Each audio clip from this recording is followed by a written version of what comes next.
everybody, welcome to my channel. I'm Emily. I'm excited today to share with you my make and my sewing story for the hashtag Smiley 2018 challenge.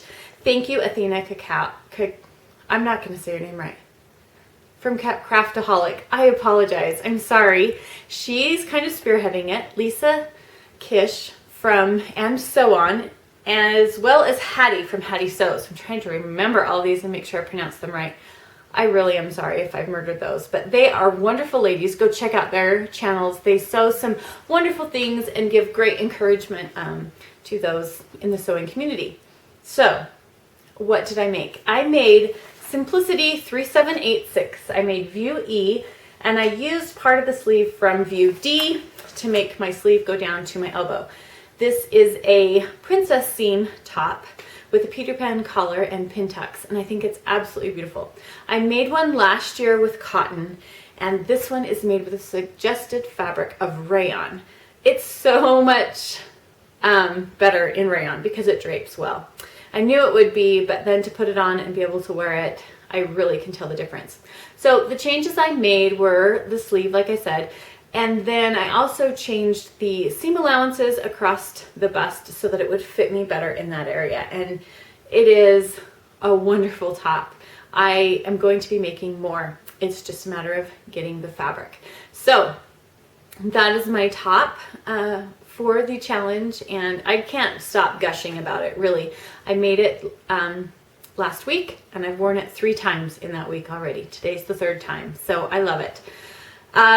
My sewing story. I'm going to try to share this quickly and condensed. There are a lot of similarities with other stories to my story. So let me start off with, I sewed clothes for myself while I was in high school with the help of my mother. It was mostly dresses, and especially formal dresses for dances. And it was wonderful, and I loved it because I could really pick out and personalize what I was wearing. I didn't show up at the dance with the same dress or even the same color that other people had, and I liked that a lot. So I went off to college and I didn't sew. I was just so busy. I got married and had my first child, and I started sewing for him. And I love sewing for my kids, and that's what I've done all through the years. I've also done some quilting, and it's been a great stress reliever and a way for me to create something beautiful. So then fast forward a little more, my kids are off at school all day, and how am I going to fill that time of day? Well, my channel on YouTube started, and I started by tidying and decluttering my home. Going through that process, I learned a lot about myself and what I really love in life. And doing the clothing section, I learned what I love to wear. So I set out to try to find those clothes to put in my closet. I had a couple, 3 things going against me. One, I live 35 miles away from a store. So going shopping for myself in a store takes a lot of time and energy. And then having it fit. I've now had 5 children.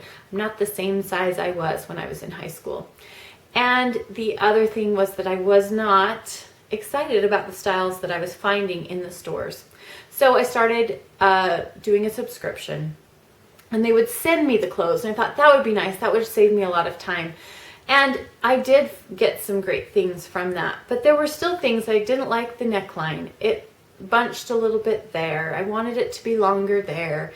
I wish it had a different color, stuff like that. And so one of the last boxes I got was a plaid shirt, and the plaid was off so far, like an inch. And I know it doesn't take, I know it could have been closer. That's what I'm saying. It could have been closer than that. And they wanted nearly $70 for the shirt. I couldn't do it. I could not pay that much money for a plaid that was so obviously not matched across the garment. So then enter YouTube again, and I see the seamstress tag, and I participate in the seamstress tag, and I decide, yes, I am going to start sewing for myself. I'm going to do this. I'm going to make clothes that fit me, that I enjoy wearing, and that are beautiful colors.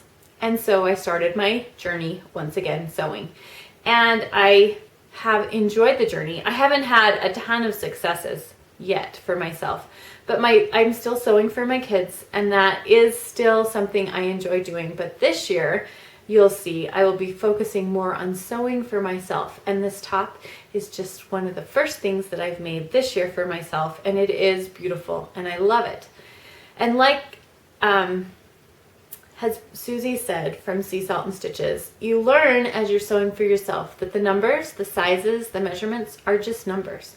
They don't translate into your worth as you're sewing for yourself, because you find that you're between numbers, measurements on one pattern, another pattern you're between a different number, and it doesn't really matter, because when you're done, you have this beautiful garment that fits you so well and you're comfortable wearing and enjoying. So I love this challenge. Please participate if you're a sewer.